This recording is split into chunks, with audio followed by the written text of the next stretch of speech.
Hello and welcome to another episode of In Devotion and Creation with Alyssa. Today I have my very, very special first guest on this podcast, and her name is Levonah Hoffmann.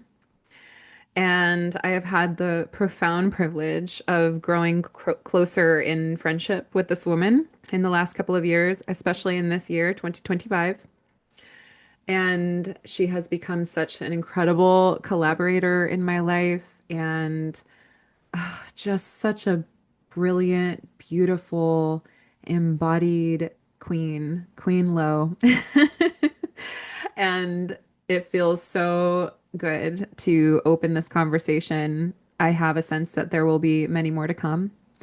Um, but yeah, I just wanted to take a moment to share a little bit about who this woman is for me and have her introduce herself. So, Levona is this beautiful expression of like raw, bold, feminine power. And I have seen that on so many dance floors, and I have seen that in her facilitation in group spaces. I have seen that in the way she engages with individuals one on one and creates space for people to step into even more permission in their body, in their expression. And I really feel that the kind of leadership that this woman embodies in the world is so sorely needed. And so it's such an honor to have you here. I would love to hear you share if there's anything you'd like to share about who you are and what you love and who you are for people in the world and in your life. Thank you so much, Alyssa. I feel such joy and excitement and gratitude to be here today. I am also your delighted collaborator, and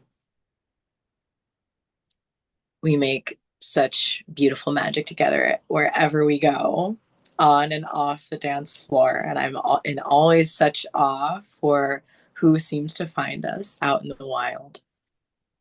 Mm. And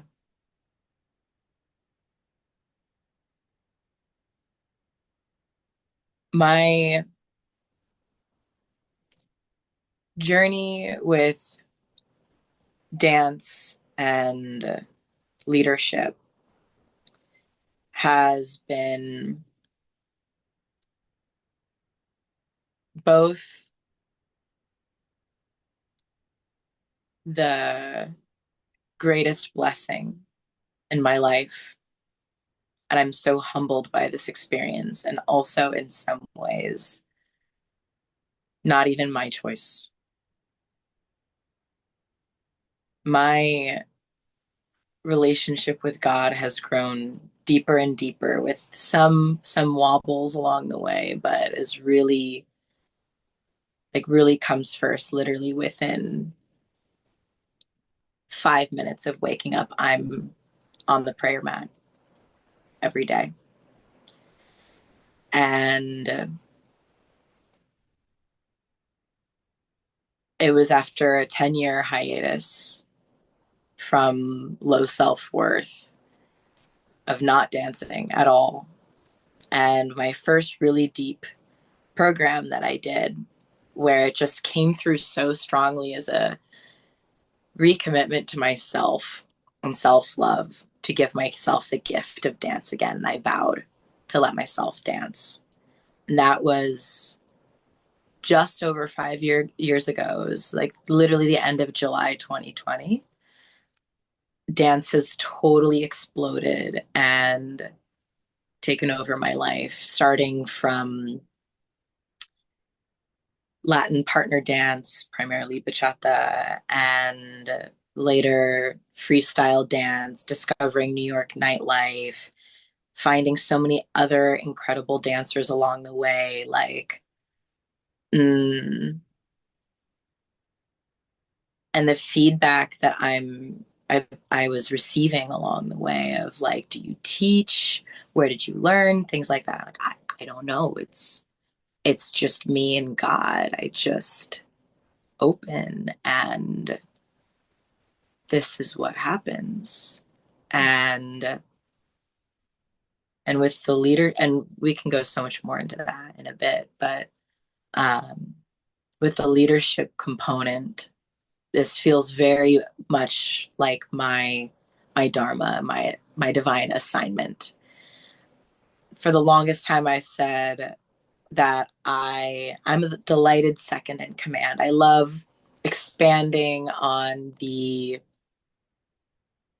vision that someone else has, and it feels so good to me. But in prayer and in ceremony, I kept getting this almost like shoving my face in it energy from God of like, no, it must be you. You must lead the people. And I'm like, no, I don't want to. I just want to be a housewife. I want to be married yesterday and make beautiful food and things like that. And I just kept getting like, it has to be you. You must lead the people over and over again. I was like, okay, fine, fine. And so, like, after very, very begrudgingly accepting that role, like, and not just accepting leadership of the people, but accepting the role of being someone that others want to devote to, realizing that people need and want something to worship, which feels very edgy for me to say, but it feels good to people to have a person that is safe to follow and adore and um, pour into in their way. And I truly see it as service, as divine service of who's the best person for the job, the person that's good for it, good at it.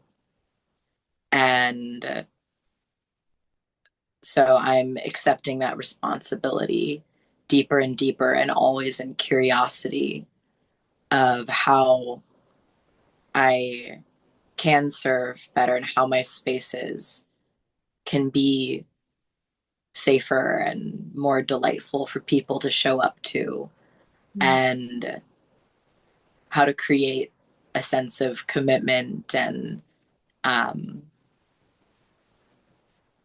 just agency and welcoming and play and love and fulfillment for anyone who enters my community's workshops or even just a momentary hug.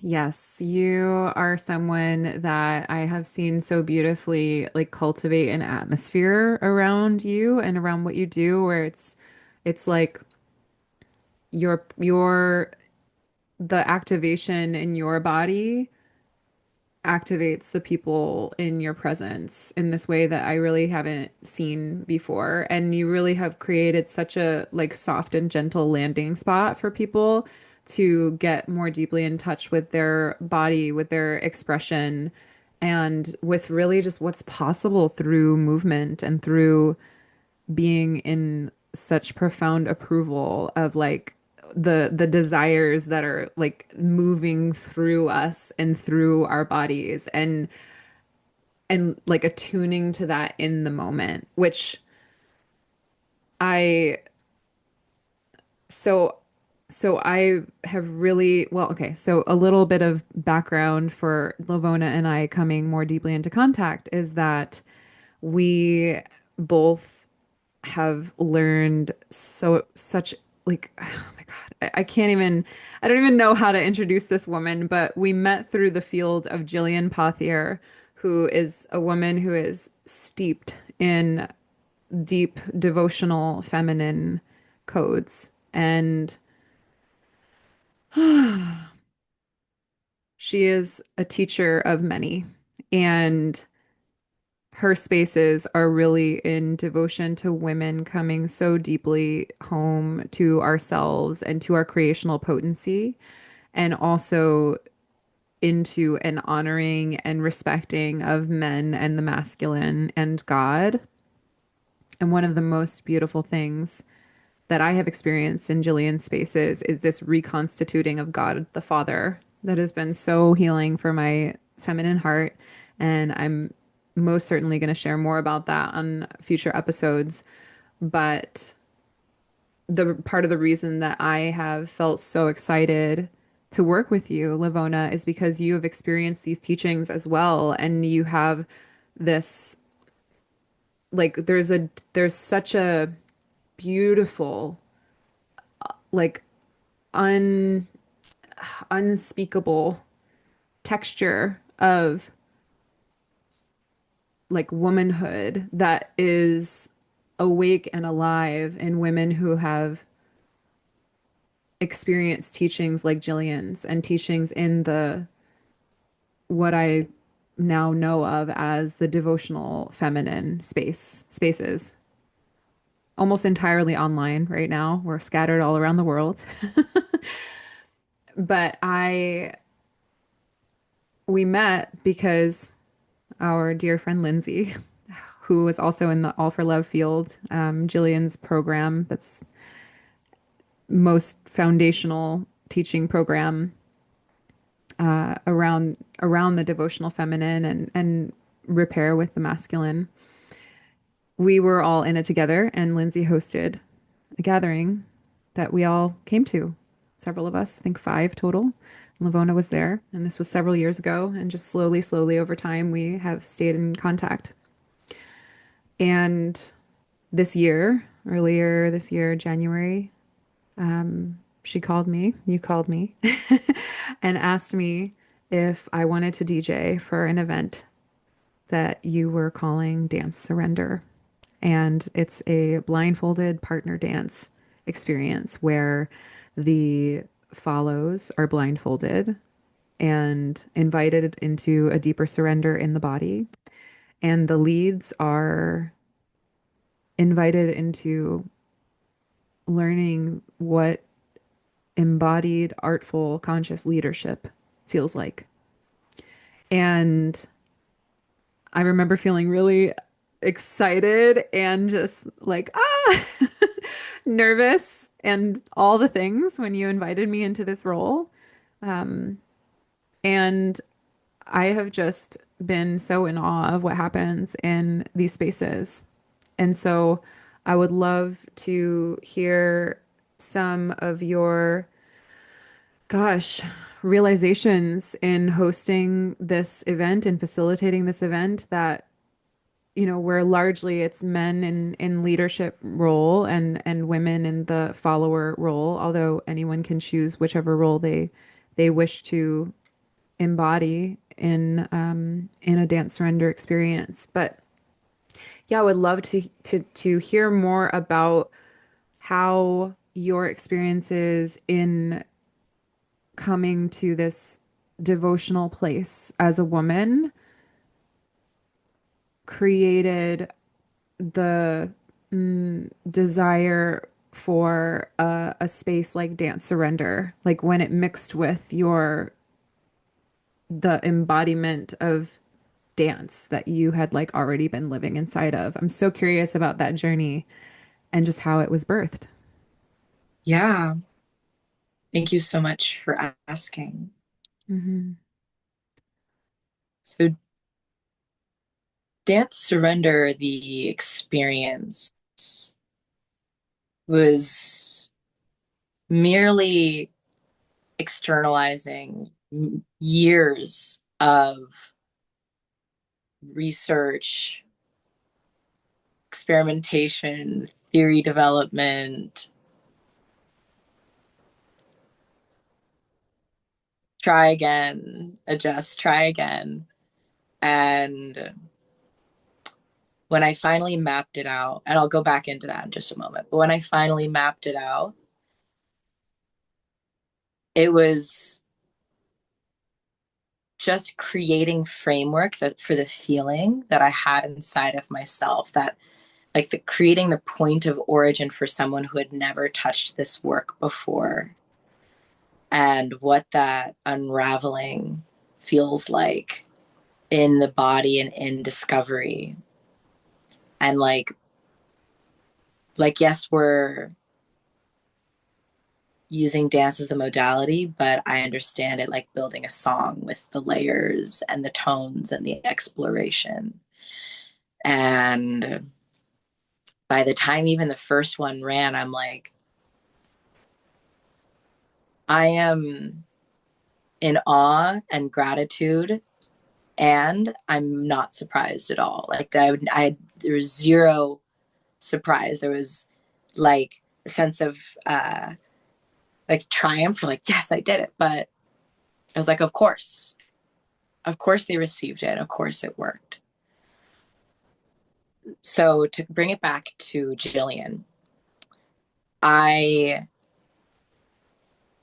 would receive her lessons and take them out onto the dance floor.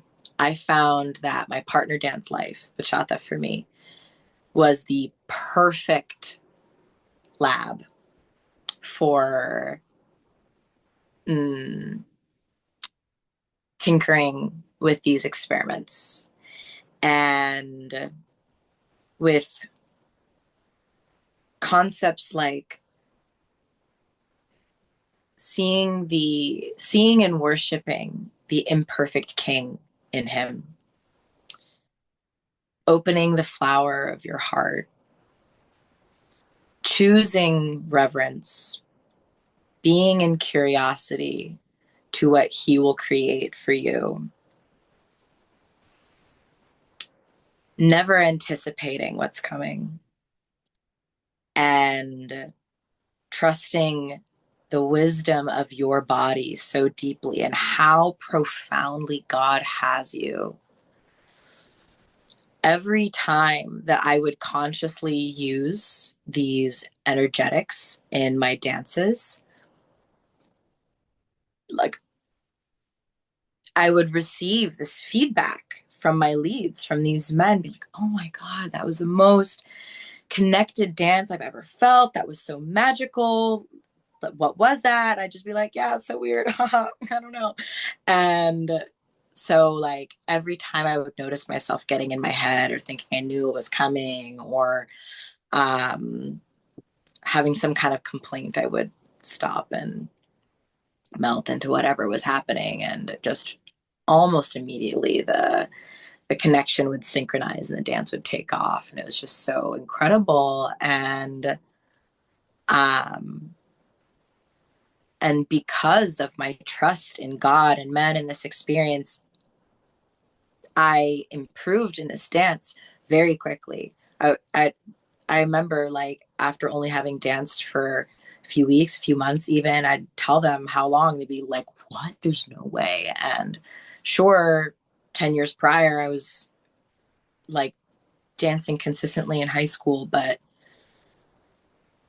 I don't think that's enough, because I've met plenty of masterfully trained dancers who still struggle in these spaces. And I know in my heart that it's from a closure to, I can only speak to women, that's a closure to men, God, and themselves. And with true trust and love and and default respect and openness, so much magic is possible.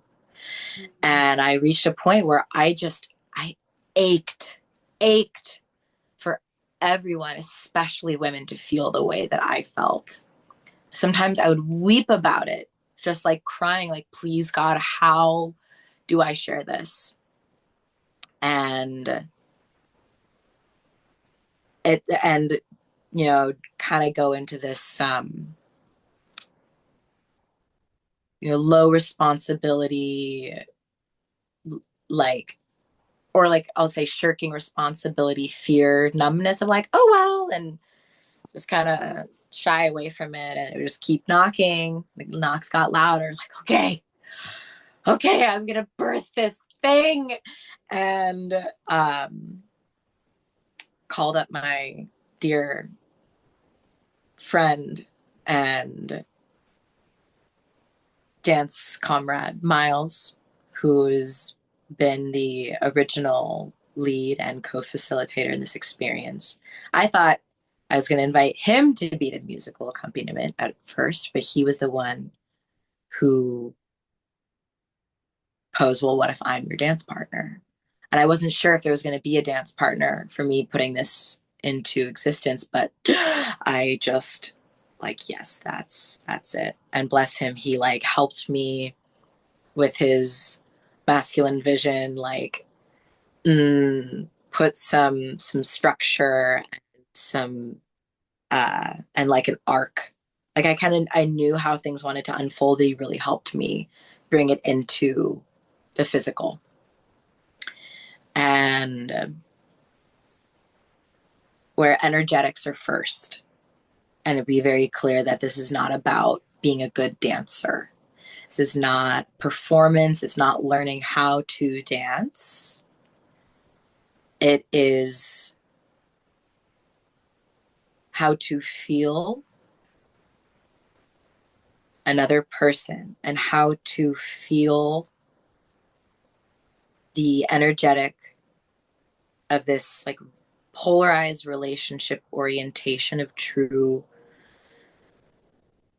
respect and reverence and worship for each other's nature through the body, through connection, and through heightened sensory states. And the blindfold to me is so important because both archetypally and physically,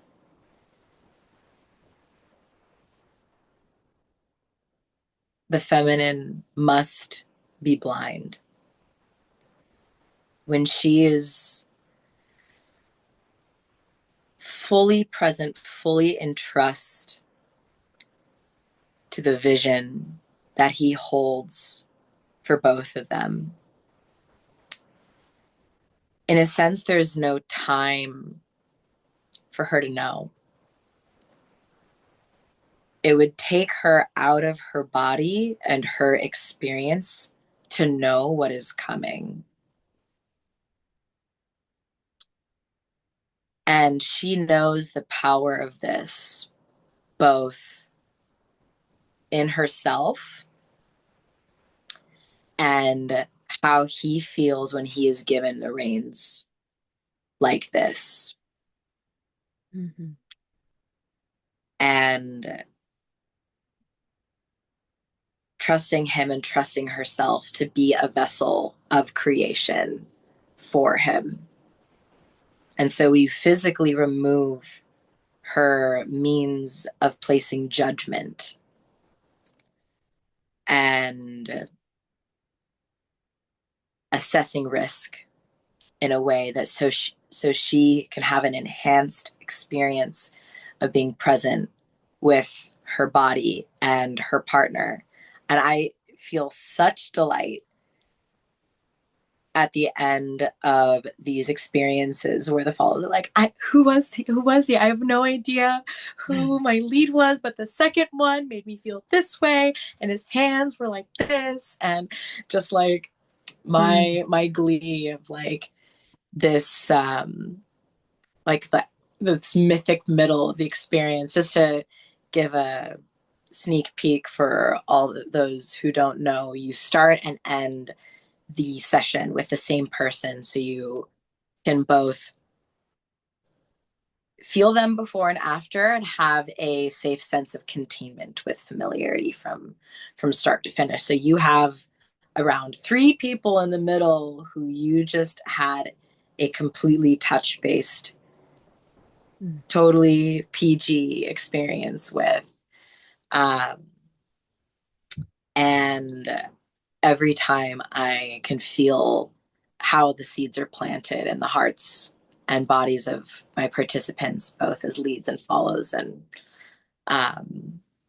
I love to hear the stories that come after. Mm. Ah.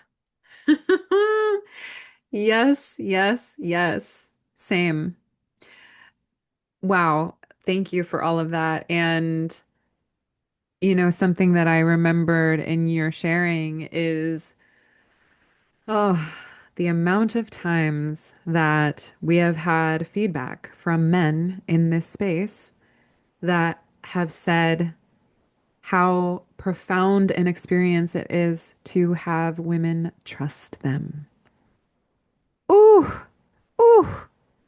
Every Yeah. time, every time I hear a man say this, I am reaffirmed in the importance of this work because, as I know you and I have spoken about on so many occasions, and I've shared about this and talked about this with so many women in my life and men, the divide between men and women right now, culturally, at least in the US, where we have been born and raised, is so painful for so many people.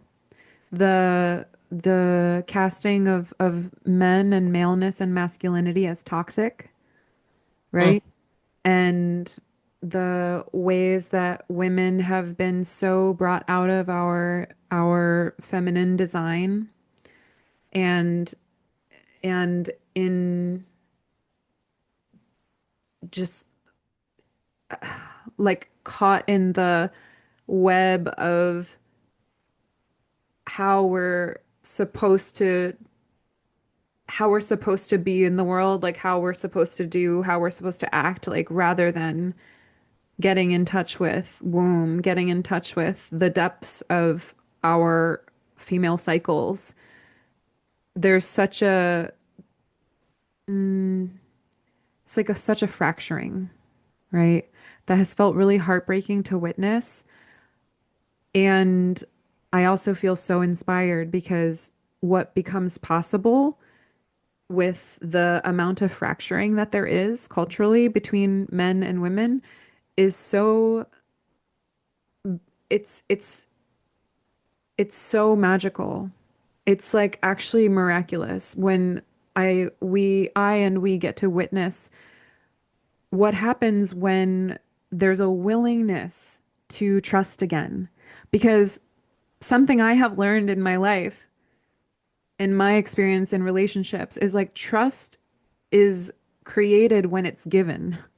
Like it's not this thing that we just like wait for someone else to give, right? Like we grant it and the space of trust becomes activated. And so what's so Yes. beautiful, Or I'll trust you when. right? Yes, in this you need to prove something to me. Okay, this like I should side note this by saying it's really important that we have an awareness of our like our own needs and boundaries and desires and ability to communicate about them. But what I love about the space of dance surrender is if people don't quite have that online, if people don't quite know how to locate a desire, how to locate a boundary, how to locate a need, you are literally in a living laboratory where you get to safely explore that with another person. So for example, if a follow is blindfolded and they don't feel comfortable with a certain kind of touch, they can say that. They're invited to speak that or to say when they really enjoy a certain kind of movement. Like, wow, I felt really good like when you spun me, right? To give that feedback, to translate the felt sense in the body into spoken word and to have this coherence between what is happening within and what is said to the people that we're with. There's like, to me, the so much of the fracturing between men and women is because we don't know, we've lost the art of communication. And what happens in the space of dance surrender that I have seen is people people getting in touch with their bodies and their ability to communicate through touch, through an experience with another person, and through words.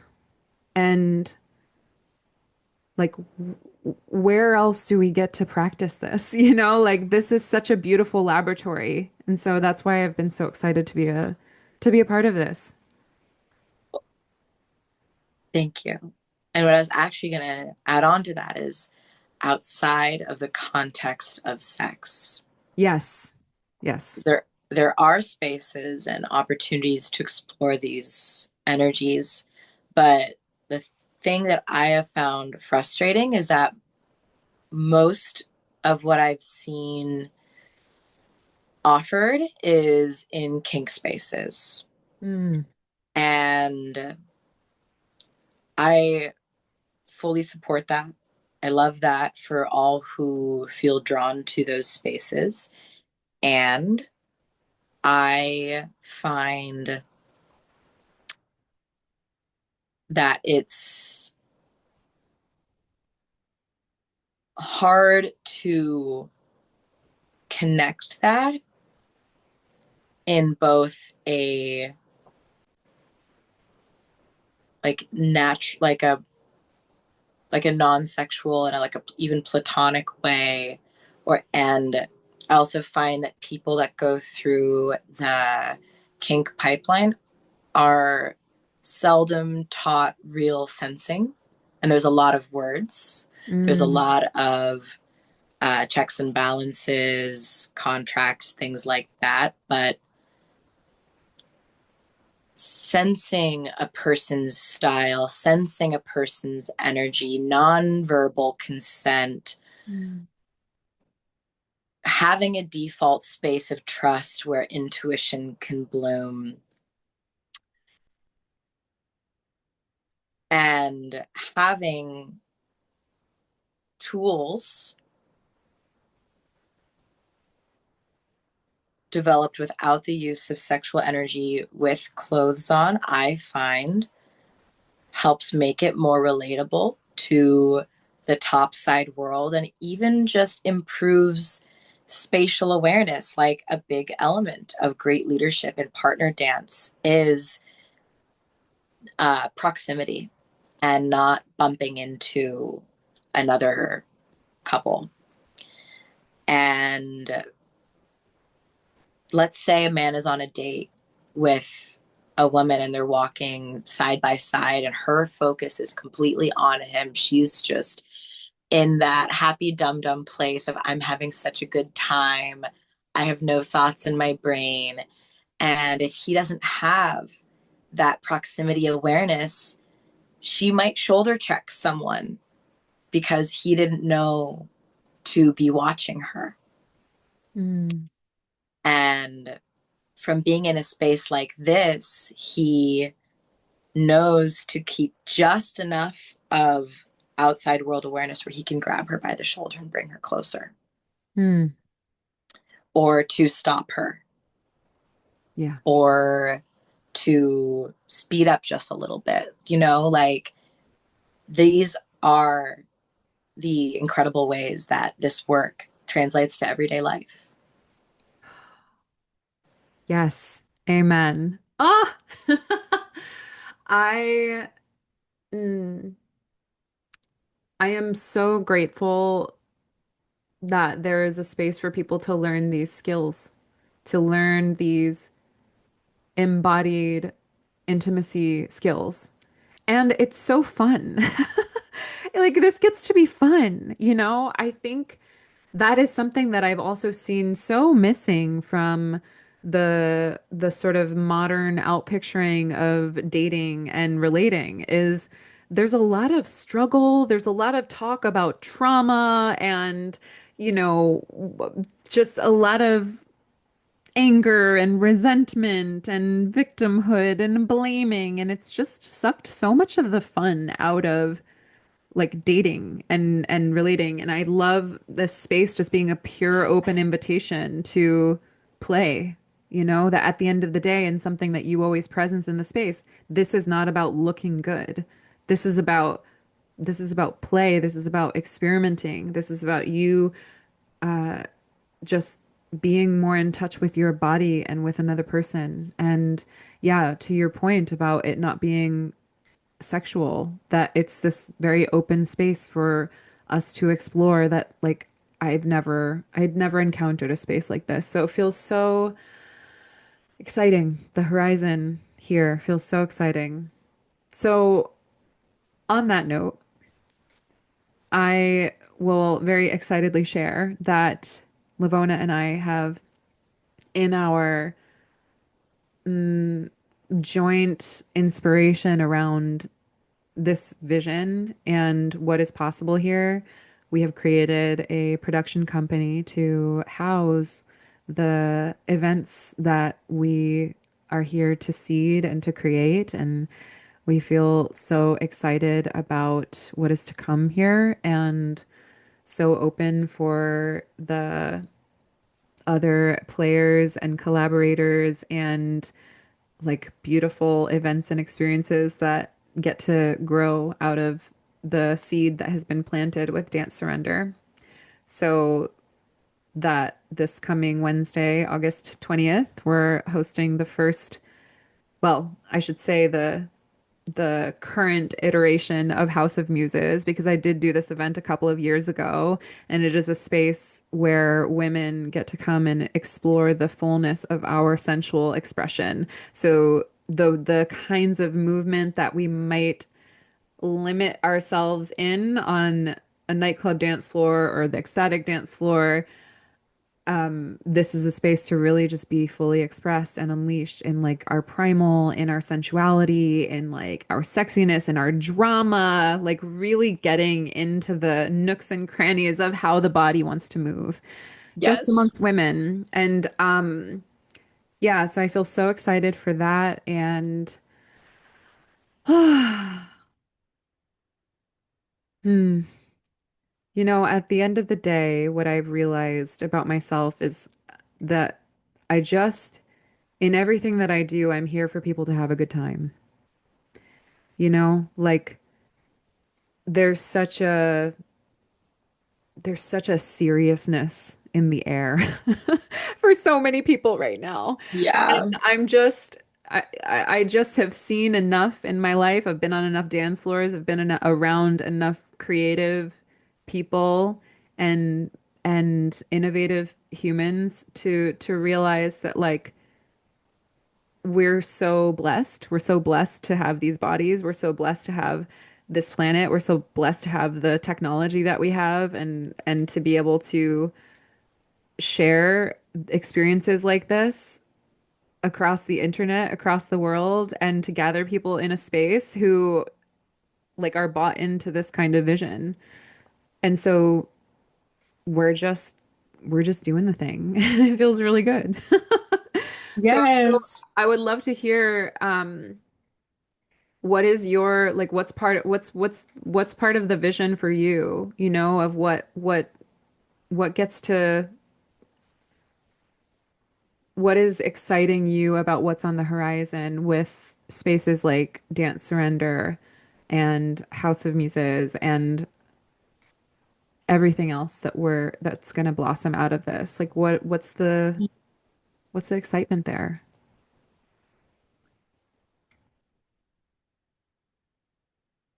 To just love each other.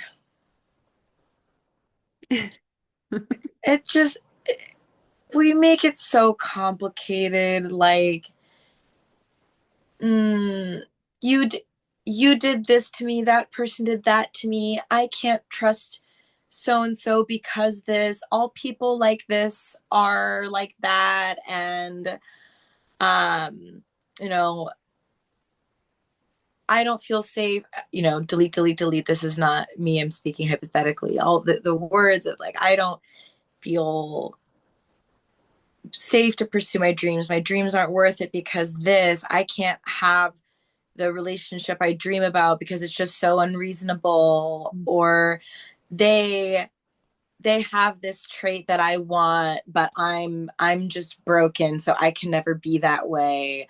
Or um why can't I have a relationship like that? Just so much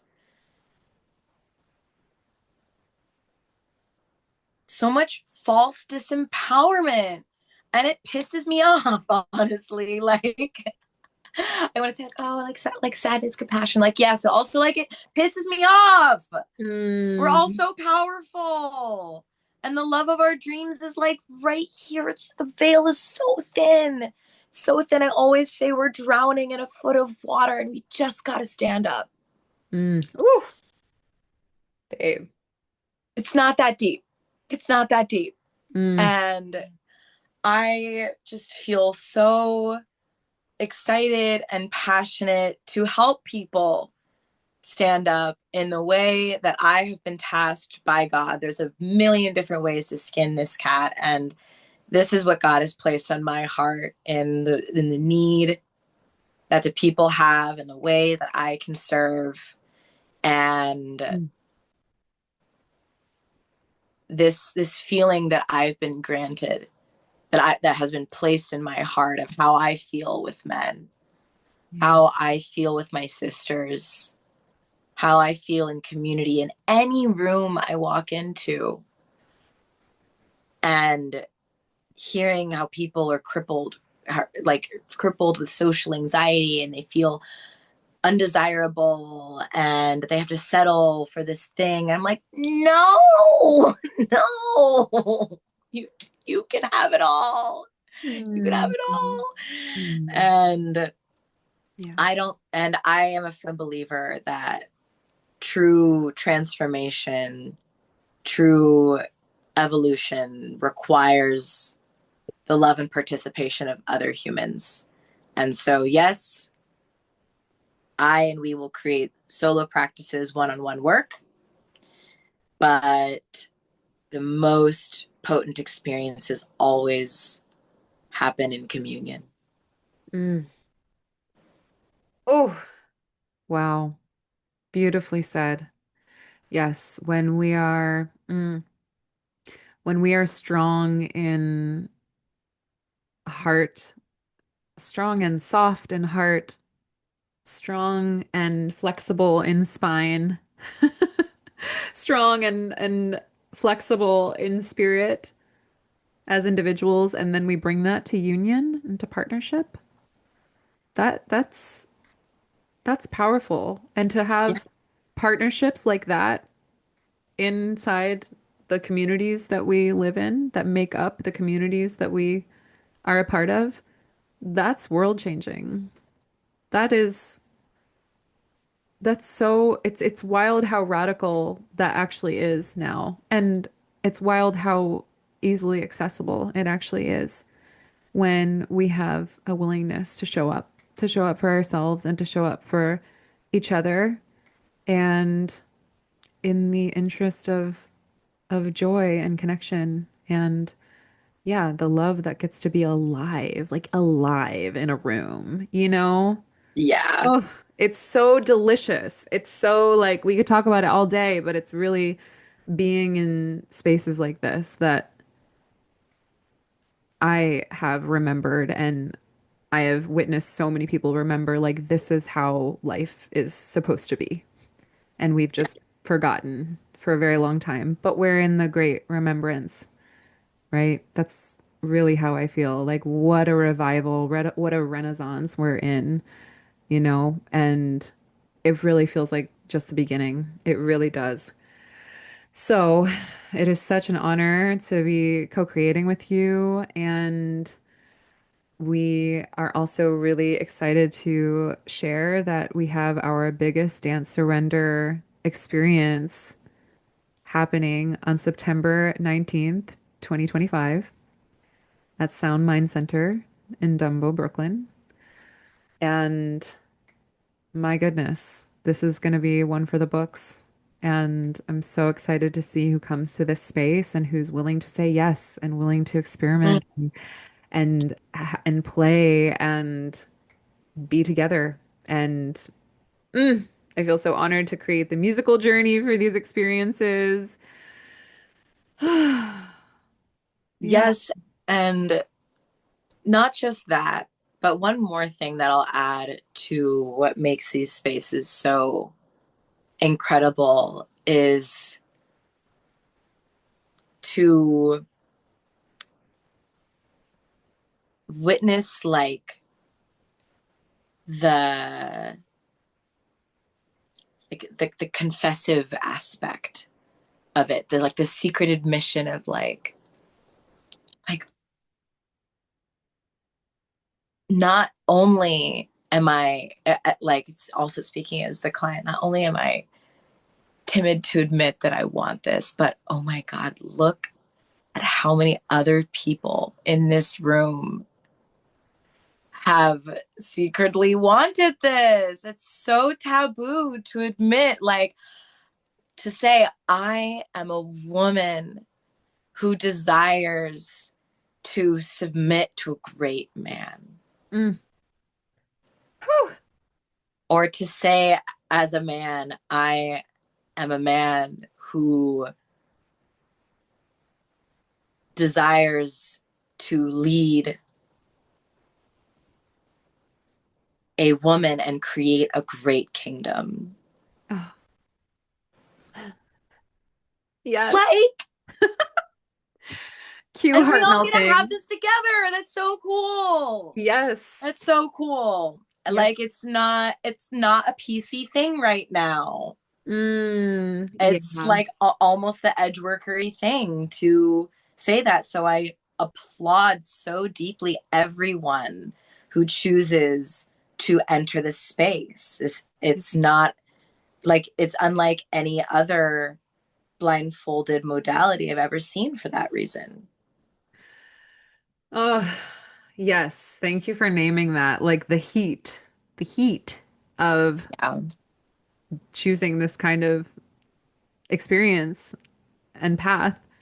It's really hot. The possibilities run real, real deep. And I'm so here for that. Like, there's a way that part of the one of the threads of my existence is like living ecstatically. Mm-hmm.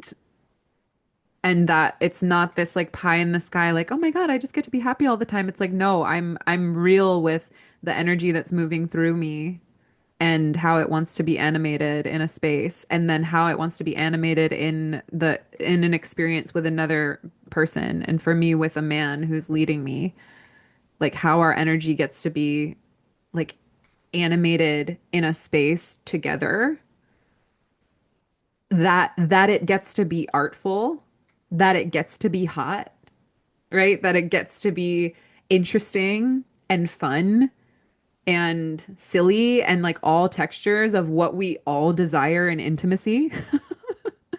Yes, I'm such a yes for that. So, yeah, so grateful for all the brave and willing and excited and inspired and timid souls who show up for this experience.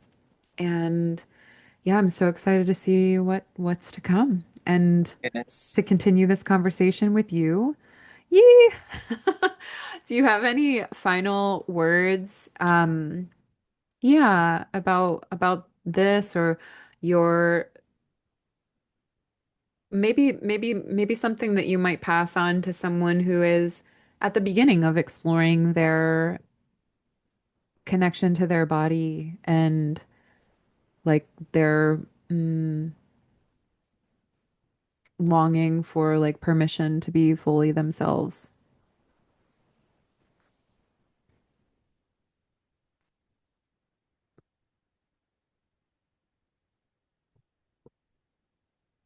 You being not only is you feeling, but you being seen in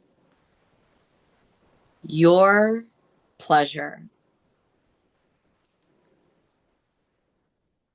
is one of the greatest gifts to the world that you could ever offer. Mm.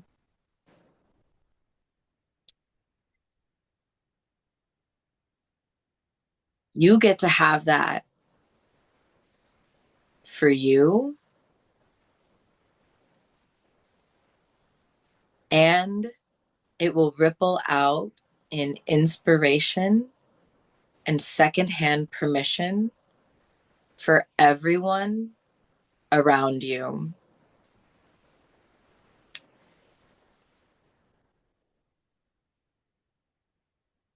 It is important not just because you deserve that as your birthright, but that it is also a service. And how incredible is that? And whether it's pleasure with yourself, pleasure with another person, and in all ways, whether you're innocently skipping with your inner child or in throes of ecstasy with your beloved, it's for you. Like you get to have that. Mm. And so I invite you into giving love to and forgiving that shame that has protected you for so long. And you're now safe to set that down, Mm. Mm. give to you.